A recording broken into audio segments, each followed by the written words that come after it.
Nama Ryu Kintaro mendadak jadi sorotan setelah videonya yang membahas hidup sebagai perintis viral di media sosial. Dalam videonya, Ryu Kintaro yang baru berusia 9 tahun dan berasal dari keluarga kaya raya berbagi pandangan bahwa menjadi perintis itu seru karena tidak ada arahan atau jaminan hasil. Namun ucapannya justru memicu reaksi keras dari netizen yang budiman. Banyak yang menilai Ryu Kintaro tidak membumi, terlalu teoritis, bahkan dianggap sok tahu. Situasi ini semakin pelik ketika diketahui bahwa Ryu Kintaro adalah anak dari Christopher Sebastian, pendiri dan CEO Mako Group, yang membuat pernyataannya dianggap tidak relevan oleh mereka yang benar-benar berjuang dari nol. Beberapa netizen yang berbakti menyuarakan bahwa motivasi harus lahir dari pengalaman, bukan hanya kutipan buku. Bahkan muncul tudingan eksploitasi anak terhadap orang tuanya. Willy Salim yang juga pernah menjadi sasaran hujatan saat membuat konten masak besar di Palembang ikut buka suara. Ia mengingatkan agar publik tidak terlalu keras pada Ryu Kintaro sambil mengutip pesan Ustadz Dery Sulaiman, "Dirangkul, jangan dipukul." Willy Salim mengaku Ryu Kintaro sempat menelponnya dalam keadaan bingung dan sedih, bahkan sampai jatuh sakit dan tidak masuk sekolah. Karena prihatin, Willy Salim mengundang Ryu Kintaro ke rumah dan bertemu langsung dengan orang tuanya. Ia pun memuji sikap Ryu Kintaro yang baik dan terbuka untuk belajar. Dalam unggahan fotonya bersama Ryu Kintaro, Willy Salim menekankan bahwa anak kecil seperti Ryu Kintaro bukan untuk dihakimi tapi diarahkan. Meski begitu, pandangan netizen yang berbakti tetap keras. Beberapa menyarankan agar Ryu Kintaro fokus sekolah dulu daripada memberi motivasi kepada orang dewasa. Tidak sedikit pula yang menyayangkan kontennya karena dianggap menyinggung mereka yang benar-benar berjuang dari bawah. Ryu Kintaro kini berada di tengah badai kritik dan ekspektasi yang mungkin terlalu besar untuk usianya yang masih sangat belia. Nah, gimana nih menurut netizen yang terhormat? Silahkan berkomentar ya. Jadi berita terbaru dari Ryu itu, karena masalah kemarin soal perintis, Ryu itu sampai sakit dan tak masuk sekolah. Ya iyalah, siapa yang nggak nyangka gitu loh. Ya pasti akan kena mental juga nih anak. Terus yang bikin gue jengkel banget, di salah satu artikel orang tuanya sudah klarifikasi bahwa menurutnya untuk konten yang satu itu salah karena dia tidak mengecek ulang. Di sini bisa dilihat bahwa tidak disupervise secara benar-benar. Ini menurut gue orang tuanya sangat-sangat fatal, yang harusnya anak 10 tahun tuh diwajibkan untuk belajar bermain, tapi di sini diberikan akses yang nggak semestinya.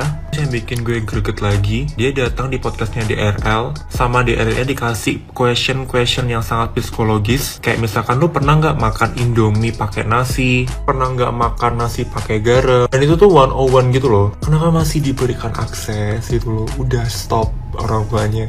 Karena ini tuh ada beneran PP-nya guys, 17/2025. Anak di bawah 13 tahun hanya boleh memiliki akun pada produk dan layanan berprofil risiko rendah.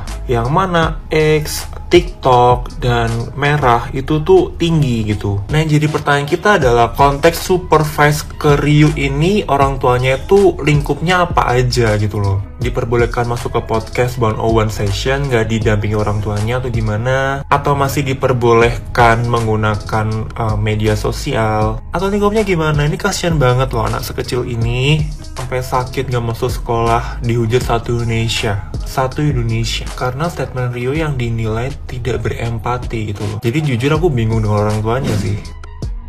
Perintis atau pewaris? Katanya ada anak kecil yang bilang lebih enak jadi perintis daripada pewaris. Lebih gak enak lagi dikasih motivasi sama orang yang belum pernah ada di posisi itu. Gimana ceritanya dia bisa bilang lebih enak jadi perintis daripada pewaris, sementara dia sendiri itu terlahir dengan privilege dan dia sendiri belum pernah merasakan merintis itu seperti apa, beratnya gimana, pusingnya gimana, cobaannya gimana. Bukannya nggak terima dikasih motivasi karena umurnya lebih kecil, tapi lebih ke nggak terimanya Dia itu belum pernah loh berada di posisi itu. Dari mana dia bisa bilang kalau merintis itu lebih enak? Kecuali walaupun dia masih kecil, tapi dia udah pernah merasakan merintis itu seperti apa. Walaupun katanya dia sudah punya penghasilan 1M per bulan.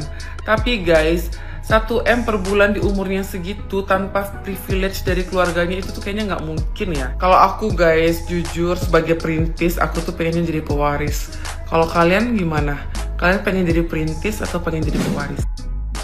Ryu Kintaro, seorang bocah 8 tahun yang memang mendapatkan 100 juta pertama dan sukses di dunia bisnis, namun sekarang menjadi bulan-bulanan netizen karena memang diketahui Ryu Kintaro ini memiliki konten berupa motivasi seorang perintis. Dan netizen juga pada tahu bahwa memang Ryu Kintaro ini berasal dari keluarga berada. Pernah istilahnya ada konten jualan pakai Lexus LM yang seharga 3 miliar. Terus modal bisnisnya pun ya pasti dari orang tuanya. Terlepas dari memang tidak samanya antara apa yang dia katakan dengan situasi kehidupannya, namun saya cukup mengapresiasi tentang memang anak yang 8 tahun namun sudah bisa istilahnya ingin memiliki sebuah karya di media sosial ataupun misalkan berwirausaha sejak dini. Tapi saya tidak setuju kalau misalkan Ryu Kintaro ini dibully dengan kontennya. Dan yang perlu jadi perhatian adalah untuk orang tuanya Ryu Kintaro, tolonglah istilahnya mulai diperhatikan lagi konten-kontennya, karena yang saya khawatirkan adalah karena Rio masih kecil, masih 8 tahun, dengan istilahnya situasi netizen Indonesia yang sangat barbar, dikhawatirkan psikologisnya menjadi terganggu. Itu saja, mudah-mudahan adik Rio ini kedepannya bisa tambah sukses, sehat, dan lebih bijak lagi untuk mengeluarkan konten. Dan untuk seluruh netizen Indonesia, stop juga bullying terhadap anak. Ya, wajarlah anak 8 tahun kalau misalkan ada salah-salah, karena juga kan baru 8 tahun. Saya sendiri waktu umur 8 tahun sepertinya masih masih main layang-layang. Belum buat konten ataupun memikirkan bisnis. Udah weh, nggak usah kau bully lagi bocil perintis itu. Dia benar ya. Selama ini kita yang salah. Karena merintis itu emang seru. Bayangin aja ya, cobalah kau buka usaha nih. Kita buka usaha kan, bangkrut usaha kita. Jangan sedih. Karena apa? Karena disitulah letak serunya tuh, dibawa asik aja. Akhirnya usahaku bangkrut juga. Seru kali rasanya nih. Pewaris mana ngerasain nih seseru ini loh. Gila, usaha bangkrut, modal habis. Langsung aja kau tutup aja kedai kau. Nggak usah nangis, nggak usah sedih, nggak usah. Tutup aja. Ada yang nanya, loh bang, kok cepat kali tutupnya? Iya bu, udah bangkrut. Nah itu dia. Langsung kau pulang ya kan. Hiruplah udara-udara kemiskinan itu ya kan. Sampai rumah berdering pula teleponmu. Nomor tidak dikenal, angkat aja. Yakin aja, asik nih. Ya siapa? Abang rentenir. Alamak, halo bangku. Apa tuh bang? Apa cerita bang? Jatuh tempo bang hari ini motorku. Harus kubayar. Alah, pantas loh bang. Abang tahu pas berdering tadi berdebar-debar jantungku ini. Kukira jatuh cinta, rupanya jatuh tempo. Ya bang, ya bang. Ya kalau nggak aku bayar abang tarik ya motor aku. Nggak apa-apa, tarik aja bang. Nanti aku tarik balik. Tarik-tarikan lah kita berdua ya kan. Ya. Nanti abang sampai rumah, aku sembunyi ya bang. Abang carilah aku, oke? Seru kan? Seru. Tarik-tarikan sama leasing tuh. Kurang seru apa lagi? Ada yang ngetok pintu rumahmu kan? Tok tok tok tok. Buka. Ya, siapa ya? Selamat siang mas. Saya Novi, dan ini rekan-rekan kita dari rumah sakit jiwa. Teh Novi, kok nggak ngabarin dulu mau datang? Kalau gitu kan saya siapin minuman. Oh nggak usah, kita mau buru-buru juga. Jemput masnya aja. Oh yaudah kalau gitu, ini saya mau dibotakin dulu. Apa langsung dibawa aja nih? Ada yang salah dengan kata-katanya, tidak ada yang salah dengan orangnya. Hanya saja menurutku orangnya salah mengucapkan kata-kata. Dek, kau tahu nggak arti dari perintis itu apa? Betul yang kau bilang, perintis itu adalah orang yang tidurnya lebih lama dan bangunnya lebih cepat.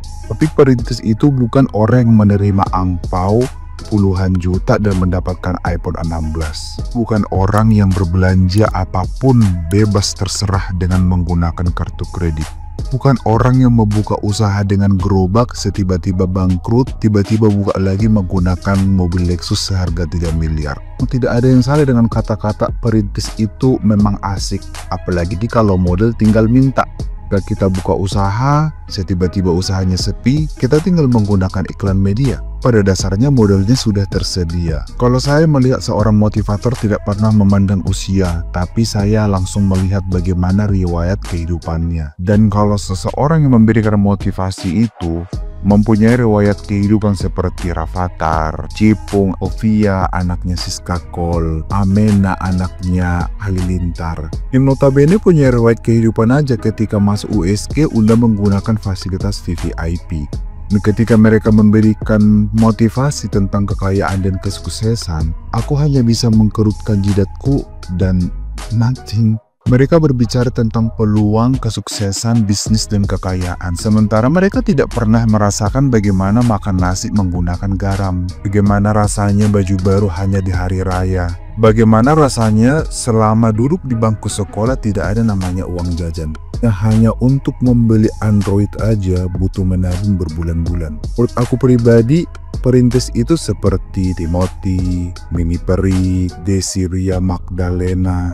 Karena kalau kita lihat profil kehidupannya, awalnya mereka itu bukan siapa-siapa. Kemungkinan besar motivasinya si adik ini bukan untuk kita kaum-kaum yang berdiri di atas kaki sendiri. Dimana ketika kita mencari peluang ataupun bisnis dan usaha, tidak pernah melibatkan siapapun. Tetap semangat buat kita yang merintis untuk diri sendiri, untuk keluarga, untuk masa depan, bagaimana kita itu nanti bisa memberikan dan kita menjadi warisan. Dan motivasinya si Ru ini kemungkinan besar untuk kaum VVIP. Mengajak untuk mencari peluang sejak dari dini. Ini bukan tentang bagaimana menjadi perintis, tapi bagaimana menjadi pewaris agar kesuksesan dan kekayaan itu tidak terkikis.